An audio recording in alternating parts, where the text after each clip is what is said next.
주님의 이름으로 축복합니다. 네, 빌립보서 강해 첫 번째 시간입니다. 선한 일을 여러분 가운데서 시작하신 분께서라는 제목의 말씀 가지고 빌립보서 1장 1절부터 11절 말씀, 하나님 말씀 선포하도록 하겠습니다. 우리 1절 2절 말씀 우리 한 목소리로 힘차게 읽겠습니다. 시작. 그리스도 예수의 종인 바울과 디모데가 그리스도 예수 안에서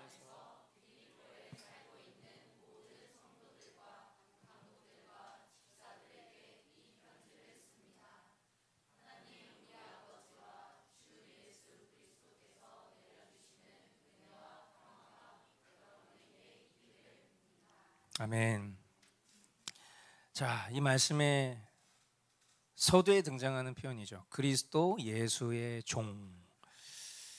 우리는 이 빌립보서 시작하자마자 자신의 신분을 그리스도 예수의 종이라고 소개하는 바울을 만납니다. 여러분, 종은 어떤 사람입니까? 이런 1차원적인 질문의 답을 우리는 쉽게 내릴 수 있지만 한번 여러분 스스로 답을 내려보시죠. 종은 어떤 사람이죠? 단순하죠. 주인의 명령에 복종해야 하는 사람, 이것이 바로 종입니다. 저와 여러분은 사도 바울과 동일하게 그리스도 예수의 종, 즉 예수님을 나의 주인님, 주님이라고 고백하는 이들이기 때문에 우리의 정체성도 사도 바울과 동일한 그리스도 예수의 종입니다. 할렐루야. 우리에게 복종해야 할 주인, 그 주인님, 그 주님의 명령이 무엇일까? 그것은 신구약 성경 말씀에 복종하는 것입니다. 주관적 체험인 성령님의 감동도 객관적 진리인 성경 말씀에 빗대어 분별하고, 그리고 우리의 죄된 자아를 넘어 주님의 명령에 온종이 복종하는 사람, 그것이야말로 참된 신자요, 참된 종이요, 참된 하나님의 백성이죠. 마태복음 7장 21절 말씀, 나더러 주님 주님 하는 사람이라고 해서 다 하늘나라에 들어가는 것이 아니다. 하늘에 계신 내 아버지의 뜻을 행하는 사람이라야 들어간다. 아멘. 입으로만 주님이라 말하고 정작 자기가 주인 되어 사는 주님과 무관한 사람이 아니라 행함으로 주인과 종의 관계를 명확히 하는 저와 여러분들의 삶이 되기를 소망합니다. 바울은 특별히 빌립보에 거한 성도들에게 편지를 썼습니다. 또한 그 중에서도 감독들과 집사들에게 이 편지를 통해서 주님의 은혜와 또 평강이 깃들기를 축복하며 편지를 쓴 것입니다. 감독이라는 직분, 우리 장로교회는 이 직분을 사용하지 않지만 감리교에서는 이 감독이라는 직분이 있습니다. 우리가 이 직분을 사용하지 않는 것이 아니라 사실 이 감독은 감독이 하는 직분의 역할은 양들을 보살피는 직분이에요. 그러니까 우리 장로교회에서 가지고 있는 장로라는 직분, 그러니까 감독이든 장로든 실상 같은 직분입니다. 결국은 영혼들을 돌보는 직분이 바로 감독이고 장로인 것이죠. 그리고 목사는 말씀을 전하는 장로인 거예요. 집사는 어떤 일을 하죠? 집사는 헌금을 수금하는 일, 그리고 지출에 관련한 일을 하는 것이 집사입니다. 성경에 기록된 직분자들이 직분에 걸맞게 사역할 때 교회는 교회다움을 누릴 수 있습니다. 그러나 감독이 집사의 일을 하고 또 일반 성도가 설교를 하고 집사가 장로의 일을 하면 질서는 무너지고 결국 교회는 교회답지 못하게 되는 거예요. 이것도 결국 종이 주인의 명령에 복종하지 않았기 때문에 생긴 결과입니다. 종은 앞서서도 이야기했었던 것처럼 주님의 말씀에 복종하는 게 종이에요. 종은 주님의 말씀, 즉 신구약 성경에 복종하는 것입니다. 그러니까 저와 여러분들의 살아가는 삶의 기준이 하나님의 말씀이 되면 우리는 교회로서 또 신자로서 하나님의 자녀로서 누릴 수 있는 풍성한 복을 누릴 수 있지만, 우리가 제멋대로 해석하고 제멋대로 질서를 어기면 결국은 우리의 삶은 하나님께서 우리에게 허락하신 것들을 제대로 누리지 못하는 것이죠. 우리가 개혁신앙을 추구하는 것은 어떤 근사한 신학 사조여서가 아닙니다. 개혁신앙은 말 그대로 성경을 성경대로 믿고 따르고 살아가자라는 것이 개혁신앙이기 때문에 우리에게 있어서 직분이든 또 그 직분을 통해서 이 교회를 세워가는 일이든 또 우리 신자된 한 사람 한 사람이 일상 속에서 하나님의 말씀에 순종하는 일이든 이 모든 일들은 결국 하나님 말씀에 빗대어 이루어져야 하는 것이죠. 사람이 만들어 놓은 전통, 사람이 구전으로 내려온 유전, 이런 모든 것들 지금도 각자 생각하는 대로 행하는 일들로부터 벗어나서 하나님 말씀에 따라 행할 때 우리는 하나님이 주시는 은혜와 평강을 비로소 누릴 수 있게 된다는 것을 여러분들 다시 한번 기억하실 수 있게 되기를 바랍니다. 3절로 5절 말씀 우리 한 목소리로 읽겠습니다. 나는 여러분을 생각할 때마다 나의 하나님께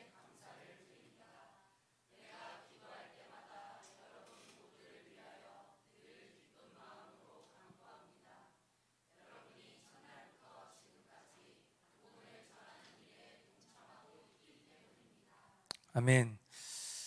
사도 바울이 빌립보 교인들을 생각할 때마다 하나님께 감사하며 또 기쁨으로 간구한 이유를 이야기하고 있죠. 그것은 무엇입니까?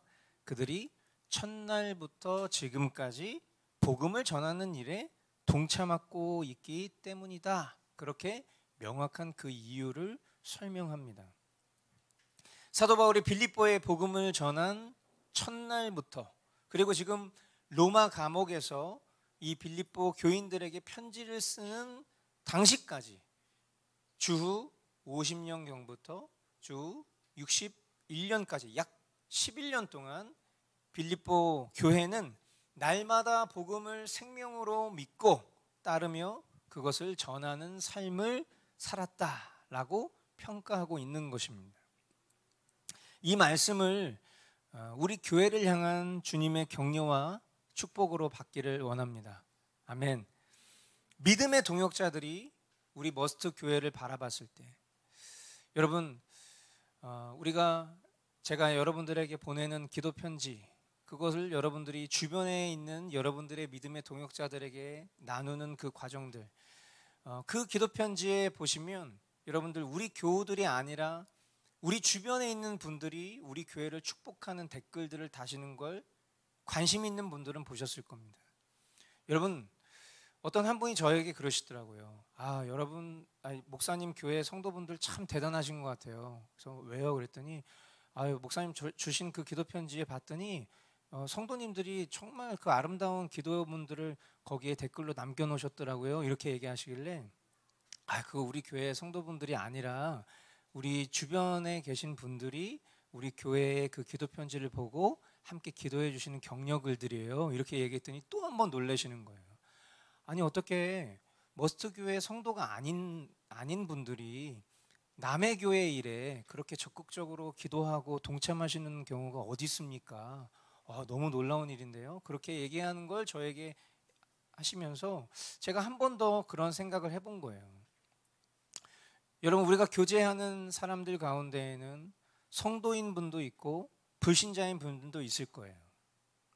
그런데 생각해 보십시다. 우리가 어떤 경조사를 맞이했을 때 우리가 뭐 신자든 불신자든 우리가 그들의 일에 함께 동참해서 축하하고 격려하는 일들을 우리는 굉장히 일상적으로 생각해요. 그렇죠? 우리가 동역이라는 단어를 자주 쓰는데 동역이란 단어는 무엇입니까? 말 그대로 함께 그 일들을 이루어가는 거예요. 내 생각, 자기만 생각하는 이기주의적인 사람들은요, 내 일, 내 가족의 일 외에는 관심을 두지 않아요. 철저히 이기적이에요. 그러니까 항상 사람들과의 관계에서도 셈법으로 계산을 하고 내 돈이 저 사람을 위해서 얼마를 써야 가치 있는지를 먼저 계산하기 때문에 항상 어떤 걸 하든지 간에 사람들은 머릿속에 나 중심적인 사고를 갖죠. 그런데 참된 동역을 하시는 분들을 곰곰이 들여다보잖아요. 그러면 너무 놀라운 순간들이 많아요. 어떻게 저렇게 내 일이 아닌데도, 내 교회 일이 아닌데도 저렇게 기도할 수 있지? 저렇게 물질을 나누고 베풀 수 있지?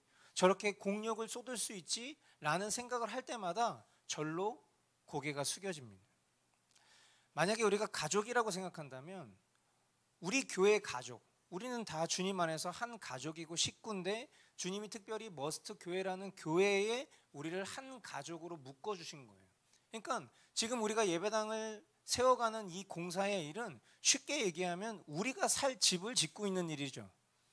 그런데 우리가 살고 있는 집을 위해서 정작 우리 가족은 별로 관심이 없는데 남들이 기도해주고 남들이 헌신해주는 그런 순간들을 우리가 대면할 때 우리는 동역이란 단어를 깊이 돌아볼 수 있어야 돼요.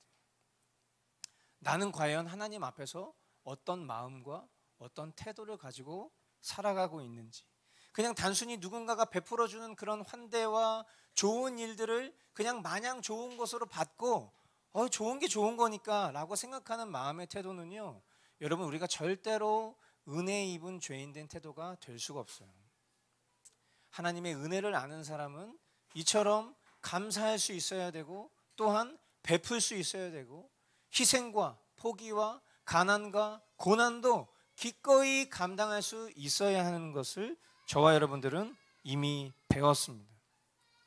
믿음의 동역자들이 우리를 바라봤을 때 머스트 교회는 처음부터 지금까지 늘 한결같이 복음으로 결론난 교회, 그런 든든함을 갖게 될 수 있기를 바랍니다.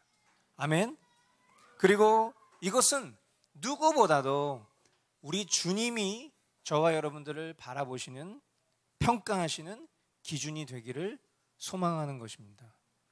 우리 자신을 바라볼 때는 참 연약하고 또 패역하고 부끄럽지만, 그런데도 우리가 포기하지 않고 계속 정진할 수 있는 원동력은 이 모든 것이 우리로부터가 아니라 주님께로부터 오고 또 주님께서 완성하실 것을 믿기 때문이에요. 아멘. 6절 말씀이 바로 그런 말씀이죠. 선한 일을 여러분 가운데서 시작하신 분께서 그리스도 예수의 날까지 그 일을 완성하시리라고 나는 확신합니다. 할렐루야. 그리스도 예수의 날, 우리 주님 되신 예수님이 다시 오셔서 하나님 나라를 완성하실 그날까지 연약한 우리를 주님의 뜻대로 복음으로 결론난 교회로 인도하실 것을 기대합시다. 아멘. 7절로 8절까지 말씀 우리 한 목소리로 읽겠습니다. 내가 여러분 모두를 이렇게 생각하는 것은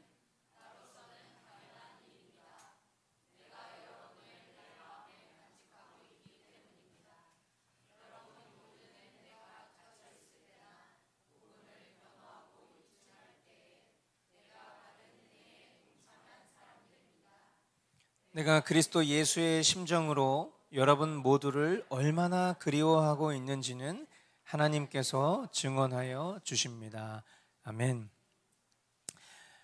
사도 바울이 이 빌립보 교인들에게 갖고 있는 신뢰와 확신은 막연하고 추상적인 것이 아닙니다.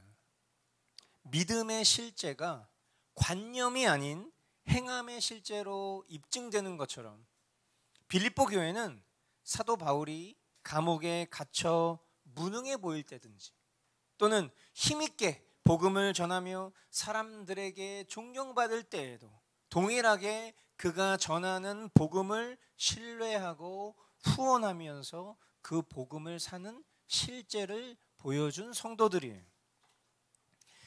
앞서서도 우리가 읽었던 것처럼 예수님의 참된 제자는 말로만 주님 주님이라고 말하는 이들이 아니라 신앙의 고백대로 살고 복음 대신 예수님을 부끄러워하지 않는 이들이 바로 예수님의 제자들입니다. 내가 얼마나 주님을 사랑하는지를 말로 입증하는 사람이 아니라 살아왔고 살아갈 삶으로 주님으로부터 인정받는 그런 사람들이 바로 예수님의 제자들인 거예요. 저와 여러분이 그런 사람들이 될 수 있기를 바라는 것입니다. 이토록 패역한 이 시대 가운데에서 복음의 밝은 파장을 전파할 수 있는 그런 믿음의 동역자로 평가받을 수 있게 되길 바랍니다. 복음의 파수꾼이 저와 여러분, 우리 머스트 교회가 될 수 있기를 바라는 거예요.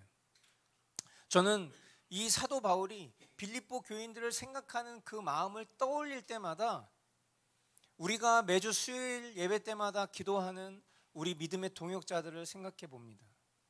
우리 태국의 양진규 안소라 선교사님, 에스와티니의 김용식 한보현 선교사님, 이집트의 김용현 송은영 선교사님과 자녀들, 그리고 문화행동 아트리와 그 책의 사람들, 그리고 리빙처치, 이 믿음의 교우들을 떠올리면 과연 그분들은 지금 어떤 믿음의 삶을 살고 있는지를 생각할 때마다, 눈으로 보는 그들의 삶의 현장을 대면할 때마다 정말 말로만 사는 것이 아니라 삶으로 살아내고 있는 그 모습들에 도전을 받는 것이죠. 그러나 반대로 그분들이 우리 교회를 바라봤을 때 우리는 어떤 교회일까도 생각을 해보는 거예요. 과연 사도 바울이 빌립보 교회를 향했던 그 마음과도 같을 것인가? 아니면 저 교회가 가는 그 걸음과 그 향방이 좀 불안하다. 겉으로는 뭔가 괜찮아 보이는데 속으로는 건강한 교회가 아닐 수도 있겠다라는 그런 염려 섞인 마음들이 그들 안에 있지 않기를 원하는 거죠. 그러면서도 스스로 계속 돌아보는 것입니다. 과연 오늘 내가 그런 믿음의 걸음을 걸어가고 있는지. 더 나아가 우리 믿음의 교우들인 여러분 모두가 정말 우리 주변에 있는 지체들이, 여러분이 맞닿아 살아가는 삶 속에서 만나는 또 다른 사람들이 여러분을 바라봤을 때 언제든 기도를 요청할 수 있고 또 함께 말씀 보며 서로를 그 안에서 격려할 수 있을 만한 신뢰를 갖고 있는 사람들인지를 늘 생각해 보는 거예요. 저는 제 자신이 연약하고 제 자신이 형편없는 것과 상관없이 우리 교우들은 항상 주님 안에서 늘 만나는 모든 사람들에게 복된 영혼들이 되기를 기도하고 있어요. 여러분이 살아가는 일터에서 마치 주변은 어두운데 여러분이 거한 그 자리가 환하게 빛나는 것들을 머릿속으로 떠올리면서 공동체 기도 제목을 가지고 기도할 때마다 늘 그런 상상을 해요. 여러분이 거하는 그 자리를 여러분이 다 비추면서 다니는 그런 모습들을 떠올리는 거예요. 그 모습이 실제라면 더할 나위 없이 하나님께 영광을 돌리고 감사할 수 있을 것 같아요. 아무쪼록 우리가 이렇게 매 주일마다 함께 모여서 공동체로 예배하는 이 시간들이, 그리고 우리가 각자의 삶으로 파송되어 나아져가는 그 시간들이 우리 주님이 보셨을 때에 정말 그 예수 그리스도의 영광의 빛이 환하게 비춰지는 그런 순간들이 될 수 있기를 바라는 것입니다. 우리 그런 의미에서 우리 옆에 계신 분들 바라보시면서 주님의 선한 능력이 당신을 통해서 이루어질 것입니다. 그렇게 한번 축복의 말씀을 나누도록 하겠습니다.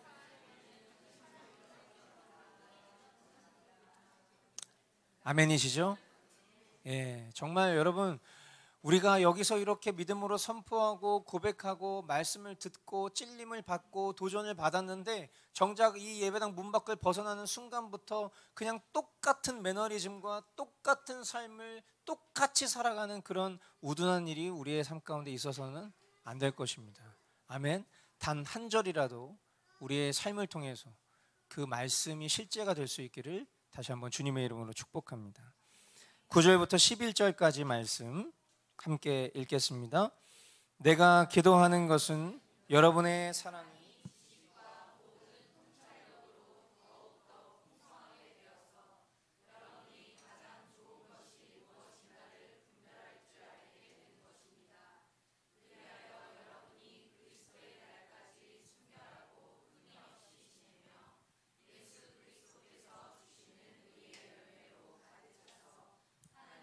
영광과 찬양을 드리게 되기를 나는 기도합니다. 아멘. 자, 사도 바울은 이 든든한 동역자인 빌립보 교회를 향해서 몇 가지 기도 제목을 나열하는 것입니다. 첫째, 사랑이 지식과 모든 통찰력으로 더욱더 풍성하게 되어서 분별의 능력이 있기를, 그렇게 기도합니다. 저와 여러분들은 하나님과 사람을 사랑하되 반드시 참된 지식과 통찰력을 가지고 사랑할 수 있어야 합니다. 이게 무슨 말이냐? 한 가지 예를 들어볼게요.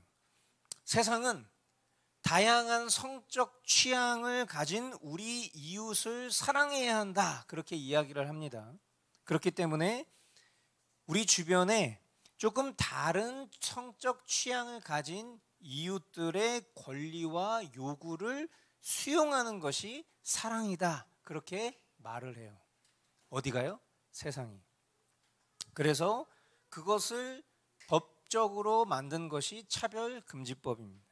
그것이 그들을 사랑하는 실제야, 이것이 행동이야 라고 정말 존경할 만한 생각과 관념으로 머물지 않고 그걸 법적으로까지 만들어준 거예요. 진짜 사랑하는 사람들인 거예요. 그런데 우리는 이것이 하나님의 말씀에 대한 지식으로 비추어 봤을 때 하나님 말씀으로부터는 이것이 잘못된 것이라는 것을 분별할 수 있는 통찰력이 있습니다. 그래서 이상함을 느껴요. 불편함을 느끼는 겁니다.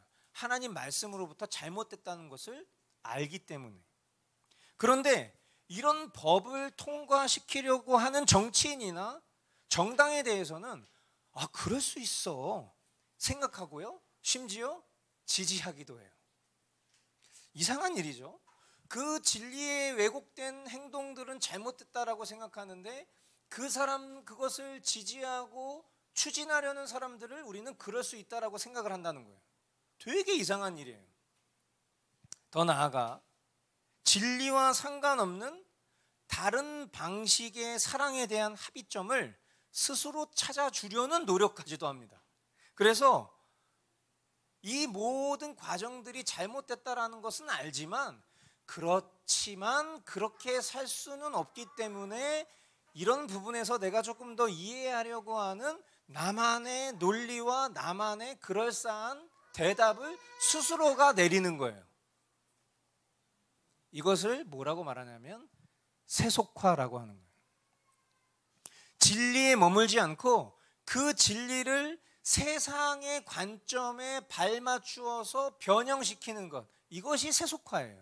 그러니까 어느 날 귀걸이 안 했던 사람이 막 귀걸이하고, 화장 안 했던 사람이 화장을 하고, 나시 안 입던 사람이 나시를 입으면 야, 너 너무 이렇게 세속적으로 변한 거 아니야? 그것도 세속화지만 이념적으로 봤을 때의 세속화의 참된 정의는 말씀의 진리로부터 세상의 기준에 타협하는 그 모든 것들을 세속화라고 하는 거예요. 그러니까 세속화라는 표현은 사실은 우리 그리스도인들에게만 쓸 수 있는 표현이에요. 우리는 진리로 살아가는 사람들인데 세속화 되어버렸으니까. 세상은 진리가 없거든요. 그러니까 세상은 세속화가 원래 기준이에요. 우리는 무조건적인 수용을 사랑이라고 여겨서는 안 돼요. 지식이 없고 무능할수록 가르치고 배울 수 있어야 하고요, 때로는 교정을 위한 인내와 불편한 시간을 감수할 수 있어야 합니다. 어린아이가 해달라는 대로 다 해주는 거, 여러분 부모님들 잘 들으세요. 어린 자녀가 사랑스럽죠. 사랑스러운 거랑 그 사랑스러운 자녀가 해달라는 것을 다 해주는 것이 사랑이 아니라는 것을 분별할 수 있어야 돼요.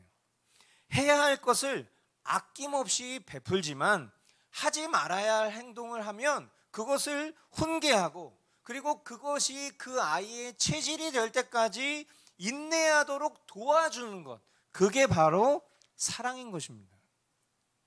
우리는 사랑에 있어서 성경적인 지식과 또 성령님께서 주시는 통찰력으로 분별할 능력을 기도해야 돼요. 그러니까 사도 바울이 이 기도의 제목을 요청하고 함께 기도하는 이유는 다른 것이 아니에요.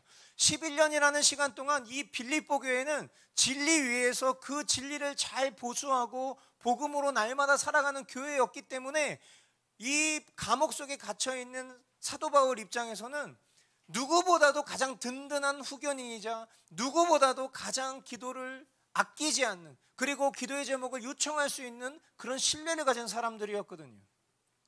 그런 그들이 가진 그 사랑이 세속화돼서 변질되지 않기를, 하나님의 모든 지식과 통찰력으로 도리어 더 풍성해져서 분별의 능력이 있기를 기도한 것처럼, 저와 여러분도 이 세상의 어떤 그런 변질된 가치에 그것이 사랑인 것처럼 여기는 그런 잘못된 방향으로 흘러가는 것이 아니라 우리가 더욱 말씀의 진리 가운데에서 분별할 능력이 있기를 기도해야 하는 것입니다. 아멘. 나 자신 스스로는 잘할 수 있어 라고 생각하는 건 하나님 믿지 않는 사람이에요.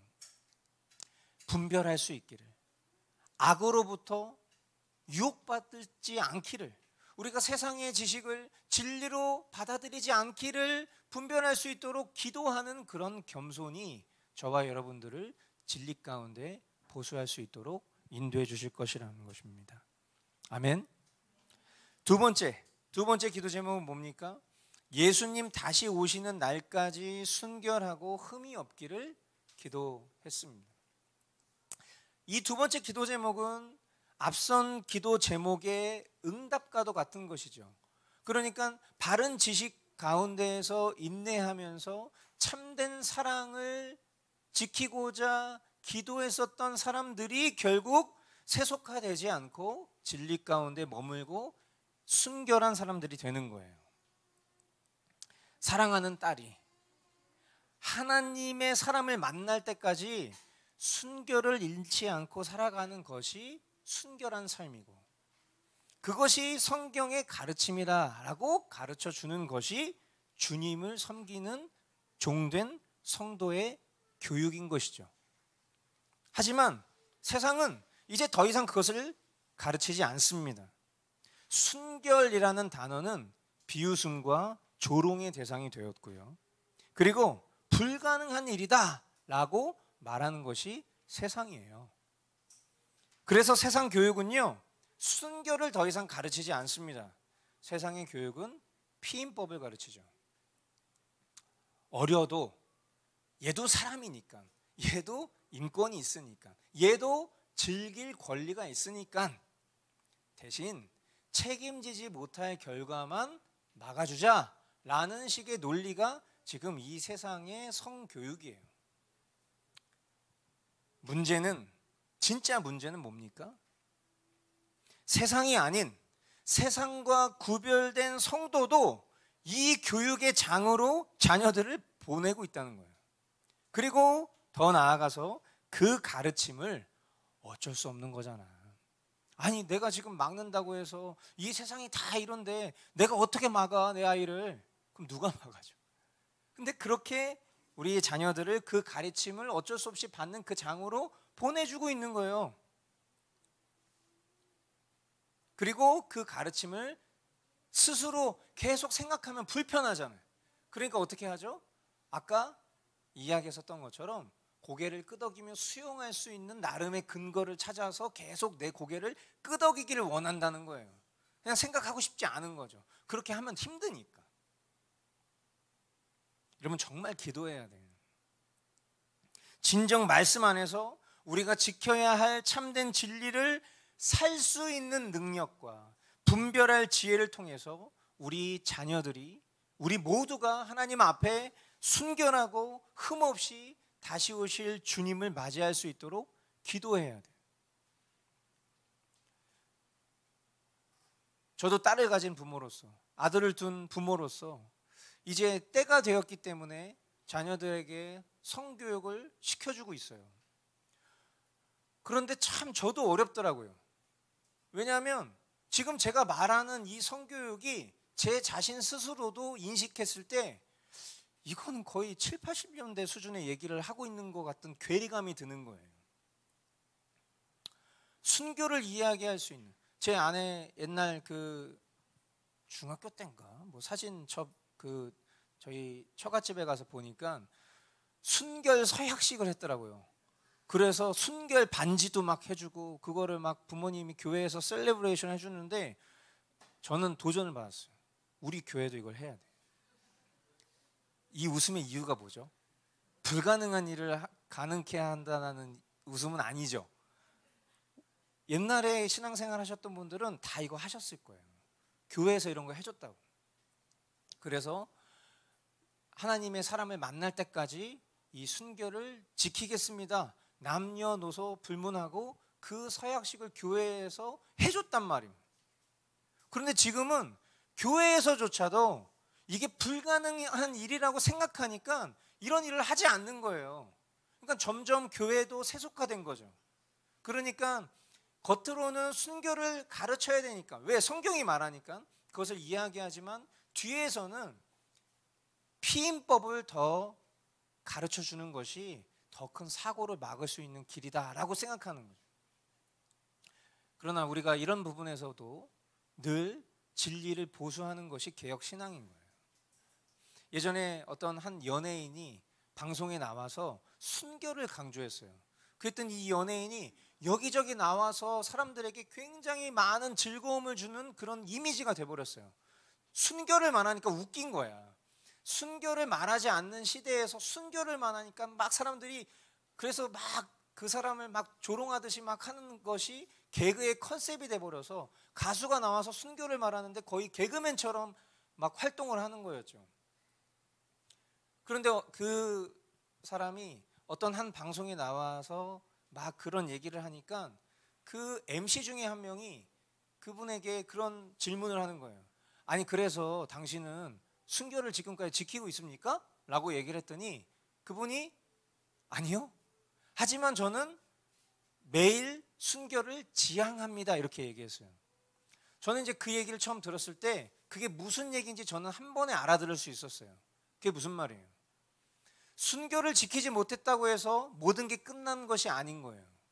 저와 여러분들이 오늘 하나님의 말씀대로 살기를 결단했지만 그 하나님의 말씀대로 살 능력이 없는 무능한 존재라는 것은 우리 주님도 알고 계세요. 그러나 우리가 무능함에서 멈추지 않고 하나님의 말씀을 한 절이라도 지키기 위해서 몸부림치는 그 과정, 그것이 바로 성화의 걸음이에요.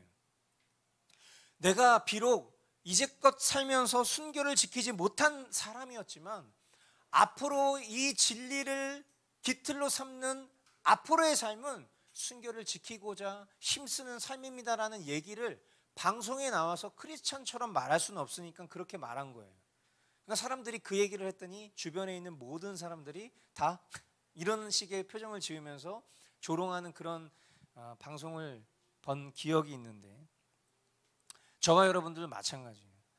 제가 어떤 뭐 차별금지법이라든지 이 순결이라든지 이런 어떤 소재들을 지금 이 기도 제목의 하나의 예로 들고 있지만 사실 궁극적으로 이야기하고 싶은 핵심은 뭡니까? 우리가 살아야 될 방향은 명백히 정해져 있다는 거예요. 하나님의 말씀대로 살아야 될 그 기준은 명백히 정해져 있다는 거예요. 그리고 하나님이 그 일을 이루시겠다라고 분명히 말씀하고 계신데 하나님의 그 선한 능력이 기필코 그것을 완성하시겠다라고 말하고 있는데 자꾸만 종인 우리가 그거는 불가능한 일이에요, 그거는 할 수 없는 일이에요 라고 소리치면서 지키려 하지 않는 태도는 합당하지 않은 것이라는 걸 도전하고 싶은 거예요. 우리에게 있어서 정말 하나님의 진리대로 살 능력이 필요합니다. 그것은 그냥 떠내려가는 세상 속에서 흘러가는 것처럼 살 때 그 능력이 나오는 것이 아니라 지금 이 사도 바울이 빌립보 교회를 향해서 기도 요청을 하는 것처럼, 기도를 하는 것처럼 우리가 이 일을 위해서 날마다 기도할 수 있어야 되는 거예요. 아멘. 저와 여러분들이 이 혼탁한 세상 가운데 구별되어서 진리를 살 수 있게 되기를 우리 서로를 위해서 그렇게 기도했으면 좋겠습니다. 세 번째 기도 제목은 뭐죠? 예수님이 주시는 의의 열매로 인하여 성도들이 날마다 찬양하는 삶을 살기를 기도한 것이죠. 우리 모두는 하나님의 의를 충족시킬 수 없는 그런 자들이었습니다. 그러나 예수 그리스도의 대속으로 인해서 하나님의 공의를 충족시킨 하나님의 자녀된 백성이 되었습니다. 아멘이십니까? 이런 구원의 감격, 이 감격은 우리로 하여금 하나님을 찬양할 수밖에 없게 만드는 거예요. 예수님은 포도나무 비유를 통해서 우리가 예수님 안에 거하면 많은 열매를 맺지만 예수님을 떠나서는 아무것도 할 수 없다라고 말씀하셨어요. 날마다 예수님 안에 거하는 것, 예수님과 동행하는 삶은 우리가 어떤 은혜를 입었는지를 깨닫고 감격하게 하며 또 그것으로부터 오는 기쁨으로 하나님을 예배하는 그런 예배자로 살게 할 것입니다. 이것이 저와 여러분들의 기도 제목인 것이고 우리가 살아갈 삶이 되기를 소망하는 것이죠. 사랑하는 성도 여러분, 오늘 우리에게 허락하신 이 말씀대로 우리가 우리의 주인 되신 예수 그리스도의 종으로 날마다 신구약 66권 이 성경을 따라 복종하는 삶을 살 수 있기를 주님의 이름으로 축원합니다. 입술로만 주님, 주님이라고 외치는 주님과 무관한 사람들이 아니라 행함 있는 믿음으로 살아갈 수 있기를 주님의 이름으로 축복합니다. 말씀에 따른 분별로 참된 사랑을 실천하고 주님 다시 오시는 날까지 순결하며 구원의 은혜에 감격하여 날마다 찬양하는 예배자의 삶, 이 기쁨의 삶이 우리의 삶이 되기를, 이 모든 일들을 이루실 우리 주님만 기대합니다. 할렐루야. 이 시간 우리 함께 오늘 주님 주신 말씀 붙잡고 기도하겠습니다.